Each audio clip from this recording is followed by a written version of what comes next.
Mesdames, Messieurs, avant toute déclaration sur le déroulement des faits, je voudrais d'abord avoir une pensée émue pour toutes les victimes, leurs proches et leur faire part de toute mon empathie.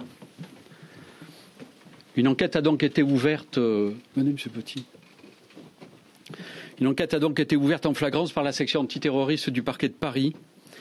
Des chefs d'assassinat et tentatives d'assassinat, vol à main armée en bande organisée, infractions à la législation sur les armes, toutes ces infractions en lien avec une entreprise terroriste, ainsi que pour association de malfaiteurs criminels, c'est-à-dire association de malfaiteurs en vue de préparer des actes de terrorisme ayant pour objet la préparation d'un ou plusieurs crimes. Cette enquête a été confiée à 3 services, la direction de la police judiciaire de Paris, plus précisément à la section antiterroriste de la brigade criminelle, à la direction centrale de la police judiciaire, plus précisément à la sous-direction de l'antiterrorisme, et enfin à la direction générale de la sécurité intérieure. Au vu des éléments d'enquête, je suis en mesure de vous fournir les précisions suivantes sur l'attentat commis ce jour par un groupe d'au moins 2 individus dans les locaux de l'hebdomadaire de Charlie Hebdo, situé 10 rue Nicolas Appert, dans le 11e arrondissement de Paris, puis à proximité de l'immeuble. Les faits sont donc les suivants. Vers 11h30 ce matin, un véhicule Citroën C3 se présentait devant l'immeuble au siège de Charlie Hebdo, véhicule duquel descendaient 2 individus habillés de noir, cagoulés et porteurs d'armes automatiques du type fusil d'assaut Kalachnikov. Ces individus demandaient à 2 hommes de maintenance se trouvant à l'accueil, donc à l'entrée dans les locaux, où se situaient précisément les locaux de Charlie Hebdo, puis ils ouvraient immédiatement le feu et tuaient l'un d'eux.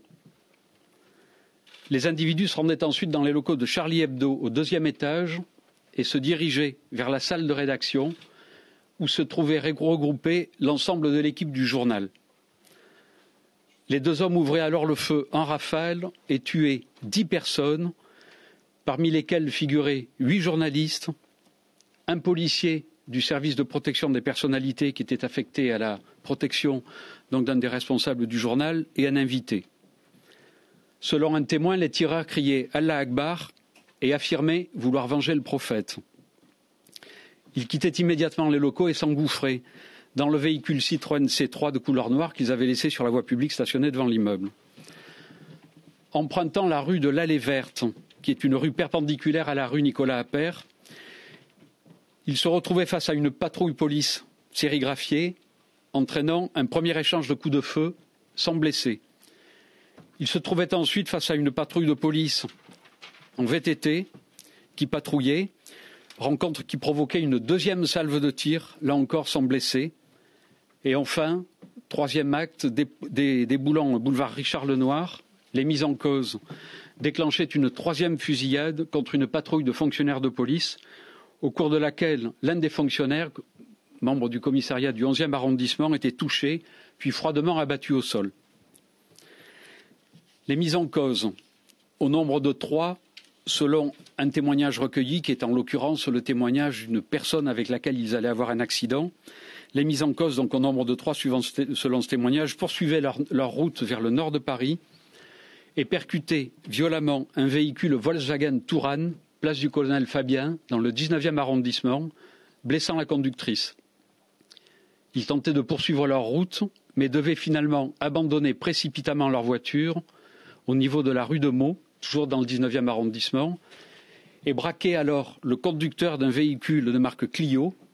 Ils s'emparaient du véhicule et prenaient la fuite avec celui-ci. Les investigations approfondies et très nombreuses, fondées sur une très forte mobilisation des effectifs de police judiciaire, de renseignement et du parquet de Paris, ont été engagées et se poursuivent. Vous comprendrez que je ne vous fournisse à ce jour aucune indication ni précision sur ces investigations afin de préserver les impératifs de confidentialité et de réussite de cette enquête. Il s'agit bien évidemment d'un enjeu majeur qui consiste à interpeller le plus rapidement possible les individus qui ont commis cet attentat et dont je n'ai pas besoin d'insister sur la dangerosité. J'en appelle donc sur ce point à la responsabilité des médias.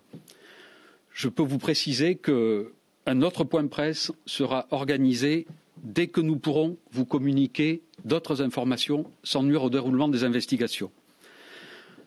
Je rappelle qu'un appel à témoins a été lancé et que toute information peut être portée à la connaissance des enquêteurs au numéro suivant 08 05 02 17 17. Je répète 08 05 02 17 17. Le parquet de Paris a activé la cellule de crise de la section terroriste qui est capable de mobiliser 20 magistrats 24 heures sur 24 sur une durée de 8 jours. L'ensemble des magistrats et des fonctionnaires sont donc mobilisés avec le renfort d'autres magistrats du parquet. En ce qui concerne les victimes, je voudrais vous préciser que les autopsies sont programmées pour demain matin à l'Institut médico-légal de Paris. Outre les 12 personnes assassinées, 11 blessés ont été recensés, dont 4 dans un état grave. Je vous indique que la plateforme téléphonique 08 victimes, c'est le numéro 08 842 846 37, je répète 08 842 846 37 est mobilisée pour recevoir les appels des victimes qui lui seront renvoyés par le Centre d'information du public pour les victimes 0800 40 60 05, je répète 0800 40 60 05 qui a été mise en place par la préfecture de police. Enfin, la liste des victimes décédées et blessées est en cours de transmission au ministère de la Justice.